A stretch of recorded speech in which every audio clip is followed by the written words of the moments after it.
This is We Bleed Orange and Black, the podcast for Halloween and horror lovers. Join us as we interview creators, discuss our favorite horror, and share original spooky stories. I'm Jeff C. Carter. This week, we're talking with Philip Fracassi about his new book, D7.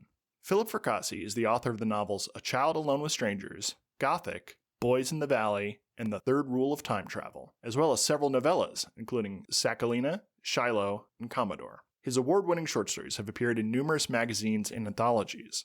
Philip is a screenwriter, with films distributed by Disney Entertainment and Lifetime Television, plus an upcoming horror project in development with A24. He is also the author of a children's book, The Boy with the Blue Rose Heart, and a book of poetry, Tomorrow's Gone. The New York Times called his work terrifically scary. He lives in Los Angeles, California. Philip, welcome to the show. Hey, Jeff, thanks for having me. I have an icebreaker question for you. Is it true that you worked in the art department for the 1995 movie The Prophecy? It is true. Yeah, I worked in the art department for that film. We filmed it in Arizona. I was the on-set dresser. So basically that means that if Christopher Walken knocks over a chair, I got to run in there and put it back where it was so you don't see chairs moving around between cuts. Or if somebody puts a hole in the wall by accident, I got to run in there and patch the hole and paint it and stuff like that. That was my first job in film and TV, was set dressing. That movie rules. I'll probably drop in a sound clip of Christopher Walken. You got to come work for me. Upstairs. I could get you in now. You love it. Nobody tells you when to go to bed. You eat all the ice cream you want. You get to kill all day, all night. It's like an angel. Right. Yeah, it was a wild movie. I almost died on the set of that movie because there was a scene where it was the Indian village at the end of the movie, which we built on a butte in Arizona. And about halfway through the filming day, we get a storm hit. So we were like evacuating, trying to get the whole crew down the mountain and all the stuff before the storm hit. And I was still up there with some other crew members, and the wind was so bad that people were like getting blown to the ground and stuff was flying everywhere. And, you're literally on a butte. It's like a 200-foot drop. And so anyway, one of the Indian huts, like one of the walls, was lifted in the air by the wind. I turned around as the wall's like floating at me, sort of like Wizard of Oz-esque, hits me, carries me for about 10 feet in the air, drops me to the ground, and then the wall flips over and blows off the end of the butte. I land about, I don't want to exaggerate, I landed probably about 20 feet from the end of the butte. Like if that wall had carried me 20 more feet, I would have been over the side. And they had to I was all messed up. They had to medic me to the hospital and everything. So I missed the last week of filming in LA because that was like our last night of filming in Arizona. And then we were going to LA for a week of filming. So I missed the last week of filming in LA because I was busted up. But yeah, and I'll tell you another anecdote about that movie. And you're like, that's not what we're here to talk about. No, please. I'm going to tell you the anecdote anyway. In that movie, I actually have a scene with Christopher Walken. The scene is, you can't see me, but the scene is, there's a scene in the movie where Adam Goldman, I think his name is, the one who plays the sycophant servant. They're in a graveyard, and Christopher Walken is perched on the end of the grave while Adam is digging the grave, and they're digging up Amanda Plummer, who's very sweet. And anyway, so when the camera would cut to just the top of the grave, so it could only see Christopher Walken, Adam didn't want to be in the grave digging out the dirt because it was too hard to breathe and stuff like that. So I had like a mask on the whole thing. So I go in there in that scene when you see Christopher Walken delivering his dialogue down to Adam in the grave, and you see dirt, kind of shovelfuls of dirt sort of flying out of the top of the grave. That's me down there, like throwing dirt into the air as high as I could. And they'd be like, throw the dirt higher. And I would have to really chuck it up so you could see it really well. And yeah, but Christopher Walken was right there delivering his lines to me on camera, which was kind of a neat experience.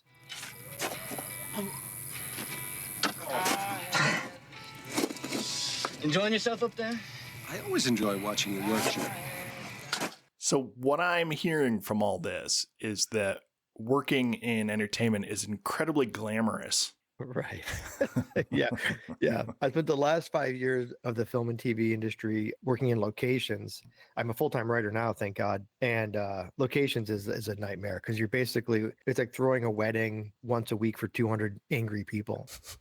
And yeah, so you have to figure out where to put the trucks and where you're going to eat and where the bathroom's going to go and where the dumpster's going to go and where's everybody going to park. And everybody's upset because they don't want their park too far away or whatever. And it is not a glamorous industry. I have been doing it on and off for a long time, about 30 years. And I much prefer being what we call the above the line talent. So when I'm for the A24 movie, I got to go to set and hang out. And I was like in the tent with the producers and the monitors, and people were bringing me coffees and that. I was like, this is the way to do it.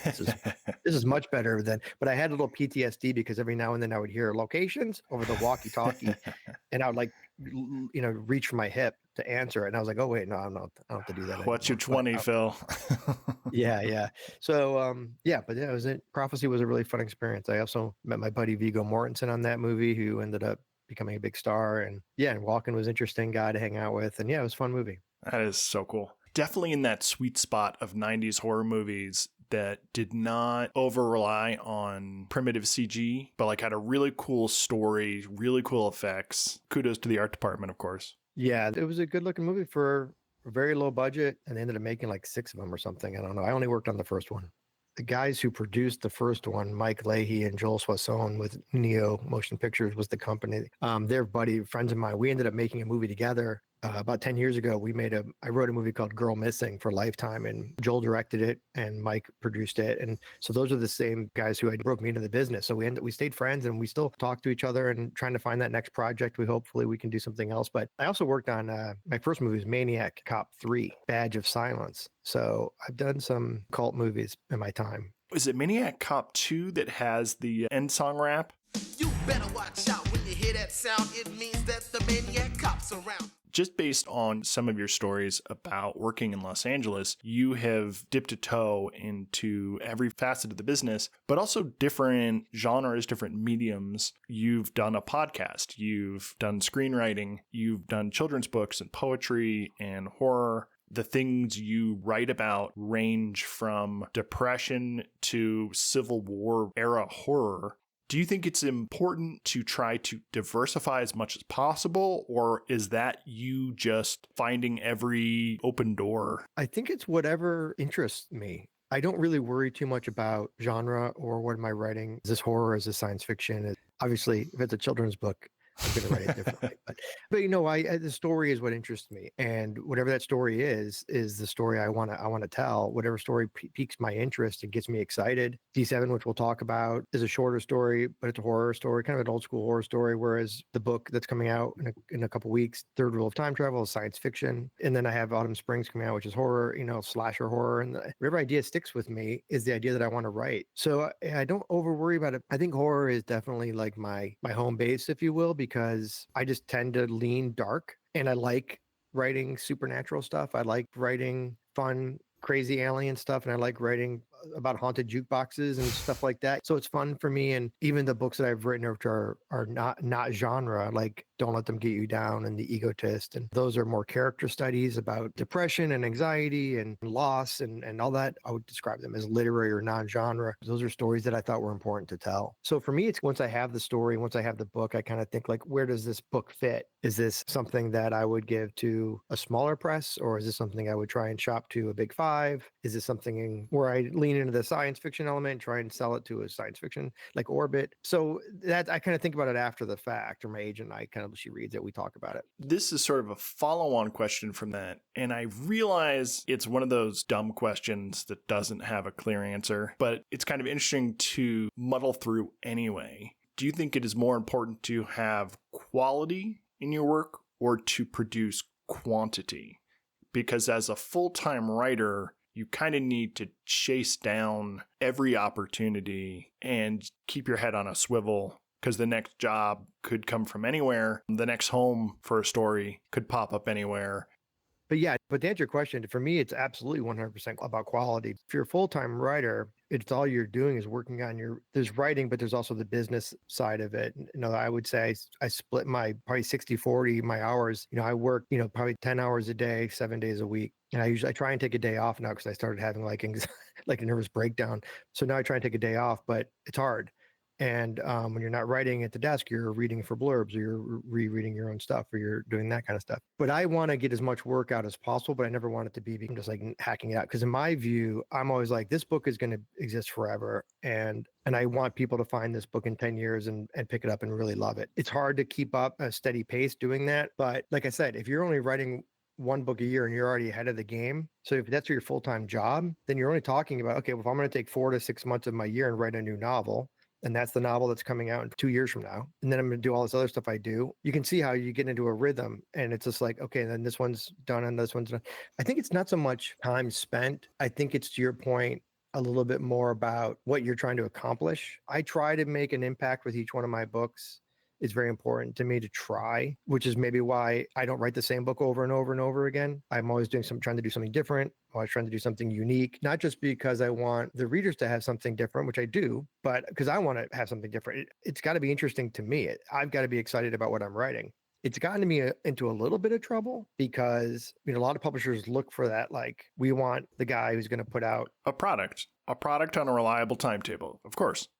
People see your name and they know what they're getting. Yeah. But it has got me in a little bit of hot water because there are people who have read, for example, Gothic, and then they're like, oh, I love Gothic. I'm going to read, Third Rule of Time Travel or whatever. And they're like, what is this? And then, or they read Boys in the Valley. And in a lot of ways, it's more of a commercial thriller, even though it's like super violent and all that stuff, but it's a little more mainstream, not because I planned it that way, just because the story is more about the characters and it's kind of got more of a arc than say like Gothic. Whereas Gothic's more like it's niche horror, like I said earlier. It's very dark, it's very old school.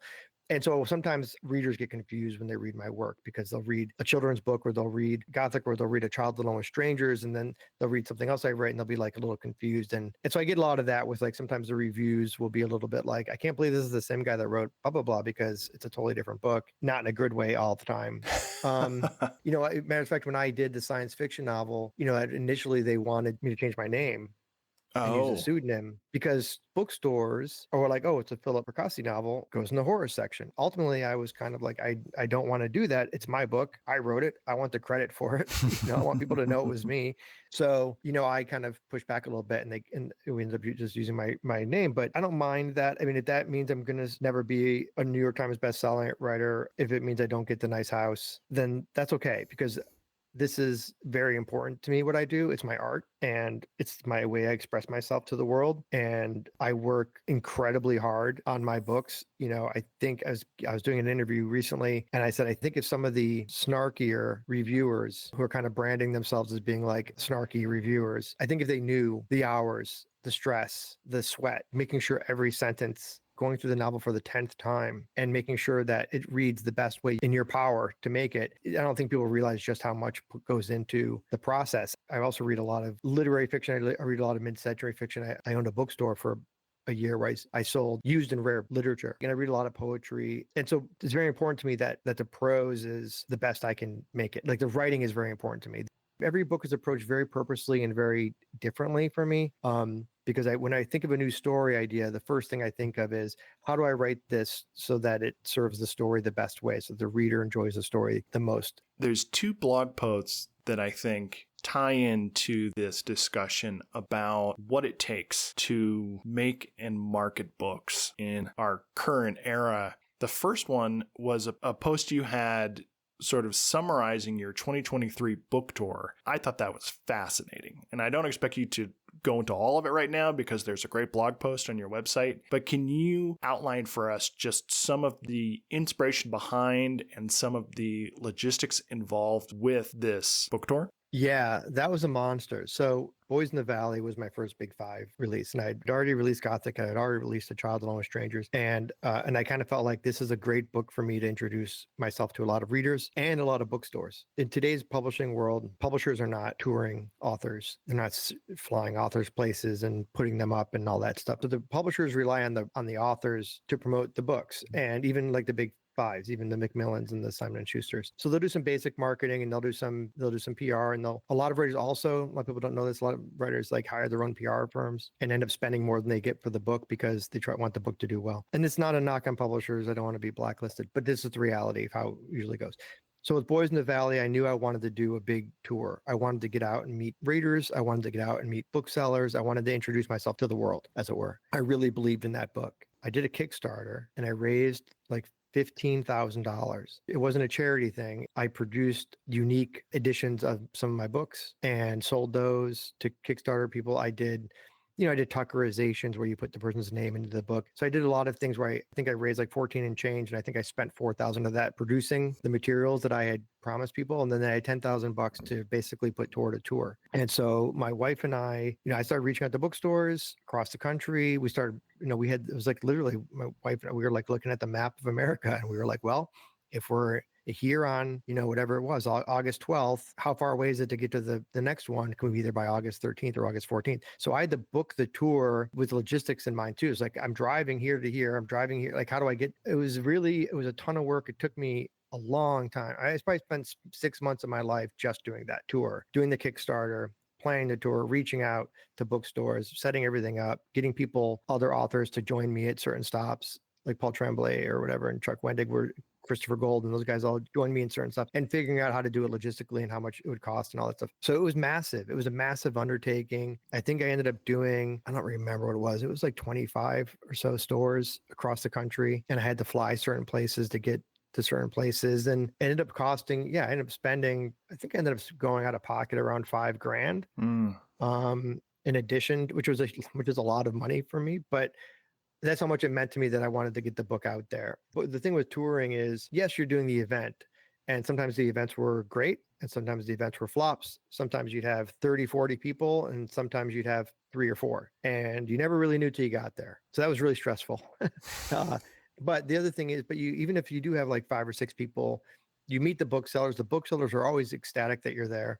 They think it's a big deal when an author makes an effort to come to their bookstore.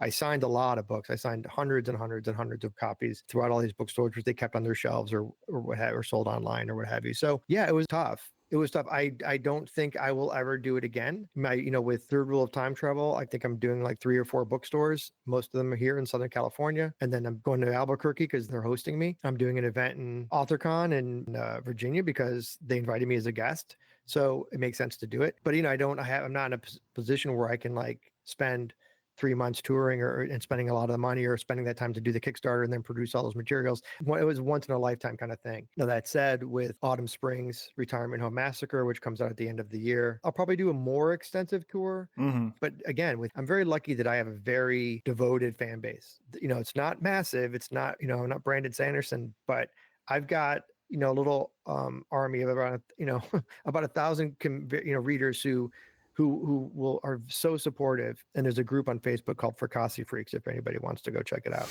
If I'm like, hey, I'm going to produce an unpublished novel and I'm going to make like 500 copies and I'm going to sell them to my like hardcore fans, and with that money I'm going to go on I'm going to put that money toward a PR team and a tour for Autumn Springs. It won't be as extensive as Boys in the Valley, but it'll be probably 10 stops, which is a lot these days for a book tour. I'll do East Coast, but that's how I have to do it. I have to figure out, okay, if I want to promote my book, if I want my book to do well, if I want my book to be seen, I'm going to have to spend money to do it. I'm going to have to spend money on a PR firm. I'm going to have to spend money touring, because otherwise you're basically just like the book's going out and the publisher is going to do what they do. And, you're just like sitting there hoping for the best. But most writers who are doing this, like I am full time and as a career, you have to it's like any business, you have to put money into it to get something out of it. So I try and do that in creative ways, because I can't just I can't just write the check out of my checking account. So I do all these different ways to raise money, and I put that money back into my career. So you mentioned your online fan base and this international book tour. It sounds like this once-in-a-lifetime book tour was a huge investment in time and money in order to build a physical network in a time where so much book selling is online, and thus everyone is relying on Instagram and Facebook ads and things like that. You went out to brick and mortar stores and you shook hands and signed books and took photos with people and hung out, drank beers. Yep. pounded the pavement to sort of build your own street team. Definitely spending money on online ads and Instagram influencers and all that. Those are really sound ways to get your book out there. I guess because I'm maybe just a little more old school, I wanted to see people. And I think it really paid off. I made so many friends doing that tour and built so many relationships. For me, success is sustaining a career. That's my goal. That's my version of success, is if I can sustain a writing career, which is something all I've ever wanted to be as a writer since I was in third grade, then I'm a happy guy. Yeah, but that was why I did the tour, and it was very, very difficult. We did tour T-shirts. We went all out. We had a beer brewed by Rapture Brewing. They created a beer for the tour, and I would go to bookstores and I would go to my trunk of my rental car and I would open the trunk and we had a cooler that was like leaking water all over the goddamn trunk and pull out these giant cans of beer and hand them out to people. I mean, it was wild and it was a great experience. I think I probably overextended myself. I think by the end I was pretty ragged. My wife was sort of dragging me from place to place as I was like guzzling whiskey, but it was 2 months on the road. And it was also like a solid month on the road with my wife in a car driving all over the country. She took vacation and yeah, it was a great experience. It's not for everybody, but I think it's for me, it's had a lot of benefit. This ties into another blog post of yours written in November of last year. Very raw, very impactful. The post is called "Burnout is Real." Oh, yeah. Yeah. You want to talk about it? You don't have to. No, I don't mind talking about it's on my blog. It's fine. No, I kind of mentioned it earlier. I was in the situation where I was just, I was pushing myself too hard. And there's a reason for that. And like I said, I've always wanted to be a professional writer. It's the only thing I've ever wanted to be. And it took me a long time to get to the point where I was writing stuff that people wanted to publish. You mentioned it earlier with a lot of my earlier fiction, was character-based literary fiction. And I really didn't start writing genre fiction until 2015. I wrote the story Mother and then wrote Alter after as a follow-up to Mother. Those are my first two published works, and they're both horror. Before that, I had spent 20 years writing short stories. I wrote 3 novels. I submitted. I tried to get agents, all the stuff that people do, and never got anywhere. And it wasn't until I finally started writing horror, which I love, but it was just sort of it was a moment in time where I was able to say, oh, okay, I've kind of developed this skill set by working so hard on my writing. And I think now if I can combine it with my love for the supernatural and horror, it's kind of an interesting combination. And I think that's what a lot of people see in my books that maybe you don't see in a lot of horror books, is they feel that combination of like, this is a guy who's been writing character-based literary fiction for 20 years and now he's putting it into horror novels. So it's a combination that seems to have worked for me. So when I got to the point I was not willing to let it go. I've only been a full-time writer for a couple of years. So I was able to leave my job, and I'm in a situation where I get benefits through my wife, and my son gets benefits through his mom, and so I'm in a unique situation where I have that kind of where I can just get away with just being a full-time writer if I can make enough to kind of sustain my living costs. So but it got to the point where I was driving myself so hard, that I basically had a breakdown, and I was just trying to do too much. And you mentioned being prolific. Part of the reason I'm prolific, quote unquote, is because I was working like 80 hours a week. So I just kind of took a step back, and I realized that my health was more important, my family was more important, and so I still work, like I still work. I try and take one day off a week, but I'm still on my desk 8, 10, 12 hours a week, depending on what I'm doing. But when I'm writing a novel, I'm pretty much working around the clock. So yeah, that was what the post was. And I posted it because I thought it would be helpful for other writers who maybe needed a little perspective check. I did get some nice emails from a few writers who read it and commented like, boy, this is a good thing to hear someone say out loud, because a lot of us go through it and are kind of, afraid to maybe bring it up. But yeah, so I just had to find a little bit more balance. That's all it was. Like I said, I probably spend less than half my time actually writing. And the rest of the time I'm promoting, I'm creating graphics, I'm doing newsletters, I'm doing social media posts, I'm mailing signed books to readers, I'm packing stuff, I'm running a Patreon, which is another reason I can kind of do this. I have a full-time Patreon. So I do so it's a full-time job.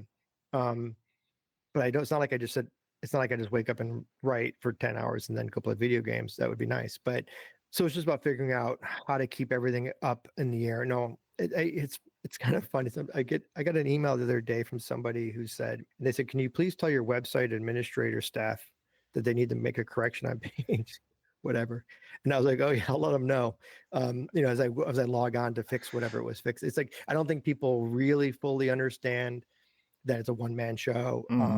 And that we do everything. I'm dealing with agents, I'm dealing with lawyers, I'm dealing with publishers, managers, which sounds cooler than it is. It's a lot of work. It's a lot to keep up. And then I think people need to just understand that when you want to do something like this full time, it is a full-time job. I was on a deadline, and this was my own fault in a way, but I probably published too many books. And the reason I do that is because I'm old and I don't want to die before I get all my ideas out there. I got into a jam where I was on deadline to finish one book. I was on deadline to finish editing 2 more books. And all those deadlines were basically near the end of last year, right when I wrote that post. And so I was literally not just writing feverishly all day, every day, but I was bouncing between 3 completely different novels and trying to get all of them finished.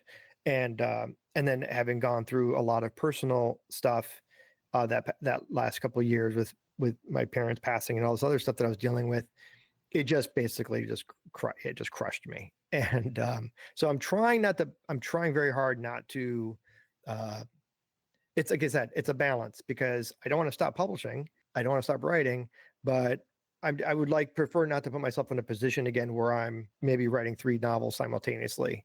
That's something I would highly recommend avoiding to you guys listening out there. Well, thank you for writing it. I thought it was incredible. Yeah.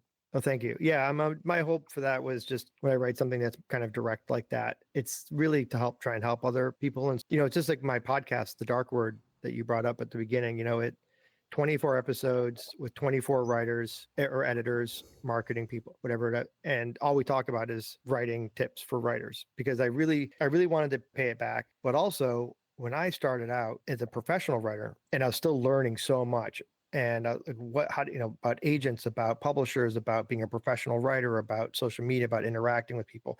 And it really was a difficult time for me because I was making a lot of mistakes, frankly, and I was doing a lot of dumb things. And I see writers now doing those same dumb things, and it kills me because I know what they're thinking. They're thinking it's a good idea, and it's just not. So one of the things about that podcast was I was like, I want to be able to give a lot of writers or of knowledge that I wish I had when I was first coming out. That's the whole reason I did that podcast. And I thought posting about the tour, doing that massive breakdown of the tour, I thought would be helpful to other writers. They could see how I did it step by step. So yeah, I'm always trying to give back when I can. I feel like there is some dark alchemy between the book tour and the burnout that could produce something like your Project D7. Oh yeah. We've made people wait long enough for D7. So D7 is actually a story. It's a novelette, was what we call it in the publishing world. It's not quite a novella. It's a little long for a short story. I think it's like 10,000 words. It's very similar length to Alter and Mother and Shiloh. These kind of standalone chapbooks that I have published over the years. I think I must have just submitted it to Shortwave. I have a couple friends who have worked with Alan Latufska at Shortwave, Brian McCauley, who wrote a wonderful book called Curse of the Reaper, and Nat Cassidy, who we talked about, did Rest Stop with Shortwave. I think I reached out to Brian and I kind of said, hey, I've got this like 10,000 word story. I'm not really sure what to do with it. Because as many listeners may not know, it's very, very hard to sell any short story over 7,500 words. Magazines and anthologies tend not to want anything that long, even websites and stuff like that. So they usually like stuff between 3,000 and 6,000 words, right around there. But of course, because I'm an idiot, all my stories are like 10,000 words.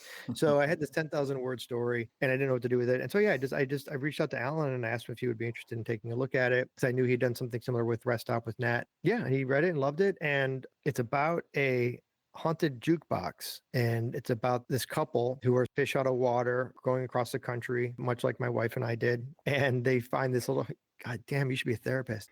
And they find this honky tonk, and they're dying for a beer before they make it back to their hotel. And they go into this honky tonk to have a beer and maybe a a late night burger or snack or whatever, catch some live music, whatnot. And they kind of run into a buzzsaw, which is that the people that are in this honky tonk are not there of their own free will. And there is a haunted jukebox situation, which plays out. It's sort of, for those who may have read They Shoot Horses, Don't They? By Horace McCoy, wrote a little novel called They Shoot Horses, Don't They? I read that book like maybe a decade ago. And for some reason it popped back up in my head and I go, it'd be kind of cool if we did this as a horror story. And so that was kind of the impetus, I think, that inspired me to write D7. There is dancing involved. A lot of dancing. A lot of dancing. I love the setup for the story. The husband and wife are driving. GPS is out. They're on these tiny winding roads. That panic starts to set in. And in any good relationship, you take turns panicking or gaslighting the other person. They're like, nah, it's fine. We'll just backtrack. We'll turn around. Don't worry. I'm sure we're going to come to a main road somewhere. And you're like, oh shit, oh shit, oh shit.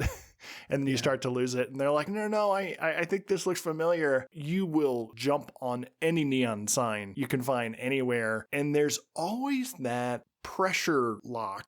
You walk into an establishment and you're out of your element. You have to figure out, can I breathe in here? Are all eyes on me? If you traveled across the country, sometimes the vibes are off and you walk in and it's the way you're dressed or maybe assumptions they make about you or assumptions you make about them. But that's such a charged moment. And I love the way you capitalized on that. Yeah, there's a moment in the story I really like, which is when I'm describing they're basically lost and they're trying to get back to their hotel. It's the middle of the night. It's dark. There's no light. They don't recognize anything because they're not from here. They're looking at the GPS in the car and the little dot that represents the car is now like floating in a sea of green. There's no line underneath it indicating any sort of known road. For me, that was sort of the moment where I was like letting everybody know, like, okay, we are now leaving the real world and we are going to my story world. To your point about it being charged, I think that's a good description because I mentioned Andre Debout earlier, and I think if people read Andre Debout, what he does very well is he's so good at creating intense, charged relationship drama. He's not a horror writer, but it's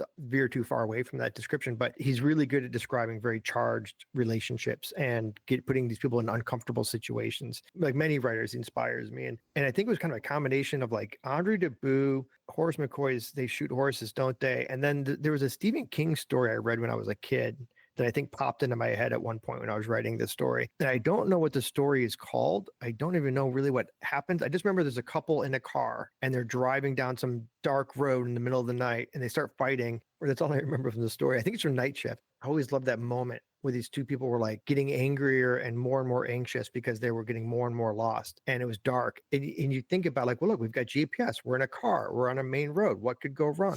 And it's like a lot of things could go wrong, because that unfamiliarity breeds terror and breeds anxiety. Because when you're out of your element, like you said, there's that. And even things like where they're mentioning like, well, when we get back to the hotel, we'll just raid the minibar. And you're like, that's a great idea. You should do that. And then he's like, oh no, look, here's a place. Let's stop. And you're like, no. Go to the minibar. And then to your point, exactly, I really wanted to capitalize on that moment of, oh shit, when you walk in the door and all of a sudden all eyes are on you. And you know, as in the story, I give strong vibes that they are definitely characterizing the people who live in this, who will be in this honky tonk in not the most favorable terms. And they're a little bit snooty about it. And so when they walk in and it's such a charged atmosphere, and I kind of like pause that moment a bit where there's like these two forces about to interact and one's a positive and one's a negative. Kind of the thing with me when I write short stories or novels, I always know how they end. I never start writing a story until I know how it ends. So I knew how that story ended before I knew anything else. I don't want to spoil it, but I think about a third of the way through the story, I introduce like a twist that you probably didn't see coming. And so there's kind of like this steady elevation that goes throughout the story till at the end it's turned up to 11, as it were. I'm putting you into a very mundane situation, but there's some underlying tension and there's some underlying fear. There's something going on. You can't put your finger on it because you're just watching two people drive around. When I was really young and I first moved to Los Angeles, I think I was 20. I'm from Detroit, Michigan area. So I had a car and I wanted to get my car to LA. I'd already moved to LA. So I flew back, got my car, and I was going to drive the car back to LA. And so I drove across country and right around the time when I hit California, and it was night and I was low on gas, And man, when you're driving east to west on Southern California, there is nothing. It is desert. It is desert. And I was like, when I hit California border, I'm like, I've got a quarter tank of gas. Call it up 80 miles, give or take. I'm good. And then as I went, an hour passed and another hour passed, I'm like, oh boy. And I remembered looking around, I would see like a speck of light like in the distance. And I was like, maybe that's a gas station. And yeah, and I got lucky, man. I turned out, and this is a true story. I swear to God, true story. I was out of gas. I had not seen anything for like 2 hours. And just as I was like, it's like E, E, E. And I'm coming over this kind of slope, and there is a lone gas station, lights on, nothing else around it, just off the highway. And I pull in, I run out of gas exiting, like the car shuts down, the engine stops running as I'm exiting, and I coast up I'm like, I just need to get up that little ramp, that curb, right up, and I coast into the gas station to the pump, and I barely have to touch the brake. I mean, I tapped it. That's how close. It was one of those moments in your life that you never forget, because you're like, the odds. It is time to shift into the Halloween talk. What I remember, Devil's Night was the big thing. Devil's Night was the big scary thing that our parents, like, kids could not leave the house on the 30th. Like, you cannot go out the night before Halloween, because that's when everything burned. And it was a very scary thing growing up. I'm a fan of The Crow. Hit me with all of your Devil's Night goodness. My Halloween situations were pretty suburban. The usual walking around and doing the candy thing. But on Devil's Night, you'd get a lot of egging would happen. You'd have to, then maybe I did some egging. I can't really remember. Your mama must be damn proud of you. And when I got a little older, I was probably a little more problematic and got in a little bit of trouble. But I'm not going to say that stuff live or on the internet. Statute of limitations. Yeah, no, it was definitely some vandalism and stuff like that involved. But I was an idiot kid. And I feel bad about it to this day. Halloween ain't till mañana. But no, I do remember one Halloween story probably my most memorable Halloween moment was when I was very young. I was probably like, I don't know, 7 or 8 years old. And, I'm the youngest of 6 kids. My oldest brother has passed away, but I'm the youngest of six kids. And my oldest brother, Don, he decided that he was going to dress up as the Hulk for Halloween. And he painted his skin green, and he put on like a torn shirt and the whole thing. And I came downstairs with my pillowcase and my whatever goofy Mickey Mouse mask I was probably wearing. And I walked into the kitchen, and Don jumped out from behind like a wall as the Hulk and was like, "Roar!" And I lost it. I've never been that scared, and I will never be that scared. I ran screaming from the room. I ran up to my bedroom and slammed the door and hid under the thing. I was full up terrified. And it was it was one of those moments where you're just like, that was when I got I got it the worst. Like, someone got me in a way that'll never be gotten again, probably. And but for whatever weird reason, that's like my big Halloween memory that whenever I think about Halloween, that's what I come up. And now it's like, I take my kids, aging myself, even my kid's, 24 now. But when he was younger, taking him out was fun. And I used to take him out, but it's weird in LA. Like, you got to be careful. You got to be careful everywhere. But even in LA, you got to be a little more careful than normal. But there was this one night we went out, and I dressed when I went out with Dominic, my son, I would dress as Jason. So I'd wear the blue jumpsuit and the goalie mask, and one night we went out. I think my kid was probably around the same age I was, probably like 8 or 9, and we were walking down a street that was sort of light on traffic, we'll call it, light on foot traffic, and it was late. It was probably like 8:30, 9 o'clock. It was dark, and this guy was dressed as Michael Myers, and he had a knife, and he was like in his front yard, like watching people go by, right? And I think he thought it would be funny to like handpick somebody and like follow them. So as me and my little kid, and we were with another person and their little kid who was like a 6-year-old girl, and this guy started like following us, and the kids were like, you know how kids are. They're like, oh hi, it's like, get away from us, Michael. You're horrible. You know, but you can tell they're getting nervous. And after like a block, this guy's still following us. And now my kids are now the girl's crying. My kid, I can tell, is terrified. And I turn around and I'm like, hey, buddy, thank you. I get it. Very funny. Kids are getting scared. They're real little kids. Go scare some teenagers, you know. And he wouldn't let it go. I said, told the other parent, I said, stay here.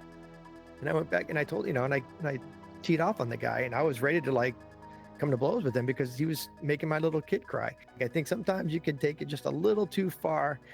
I'm all for scaring people. I'm all for scaring. I think once you hit like 13, you're open game. But when you're terrorizing 7, 8, 9-year-olds, then I think, that's stuff that I don't like. I don't care for. I think it's out of bounds. But anyway, that's my other weird Halloween moment. Other than that, it's been pretty cut and dry. It's Halloween. I guess everyone's entitled to one good scare, huh?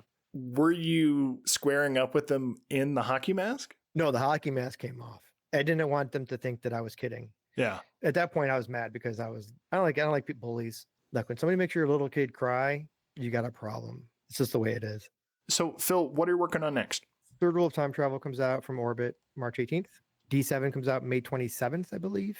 And then a horror slasher novel called The Autumn Springs Retirement Home Massacre comes out September 30th. And I just finished a comic for Creepshow that's going to be out at the end of the year, which is really fun. My next project is going to be a novella, actually, called Overpass, which is going to come out probably as a trade novella, paperback, and then also as part of a deluxe collection. And then I'm writing Gothic 2, which I'm calling Gothic The End. The first Gothic is going to be reissued in August by Clash. And then, if all goes well, Gothic 2 will come out next fall from Clash, the sequel. It's about a horror writer who gets a haunted desk for his birthday from his partner. And it's a very, very dark book. Gothic 2 will be the continuation of what happens to the desk after it leaves Tyson behind. That's my 2025. The novel, I had to write like 4 short stories for people. I'm doing a lot of traveling, doing a little bit of traveling for time travel. I'll be doing a little bit more traveling for Autumn Springs. And then in the month of July, I'm going to Spain. I'm a guest of honor at a literary convention. Phil, where can our listeners find you online? My website is pfracassi.com. I'm also on Facebook, Instagram, and Blue Sky. Excellent. I can't end the interview without giving a shout out to the Grim Readers, the horror book club at Books on the Bosque. You came through and did a reading for us. It was excellent. We look forward to hosting you again soon. Yeah, I'll be there April 12th. Phil, thanks for hanging out with us. All right, cool. Thank you, Jeff. I appreciate it. Thanks for listening. Please subscribe and follow. We're now on YouTube. Links are in the show notes. You can find me at jeffccarter.com and hit the link to pick up my collection, We Bleed Orange and Black. 31 fun-sized tales for Halloween. Until next time, stay spooktacular.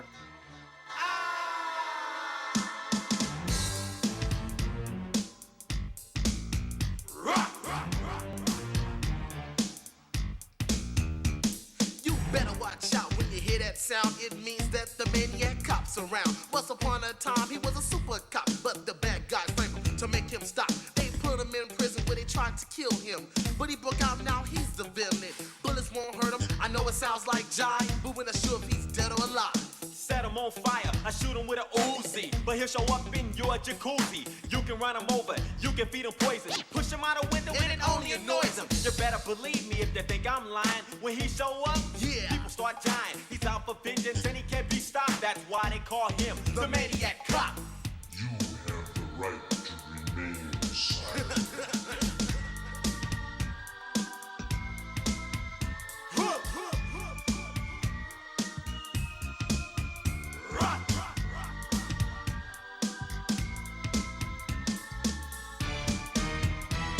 When you hear that whistle out in the street, you're gonna think it's a cop on the beat. But don't be thinking about police protection, cause this is one cop with a bad connection. When he shows up, he's supposed to protect ya. But Maniac Cop is out to get ya. He's an anti-vigilante and they can't convict him. So watch out, Jack, cause you're the next victim. Don't hang around. If you see him coming, just pick up your feet and commit to running. And don't waste time dialing 911. Forget karate. And forget your gun. Don't play hero.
rock.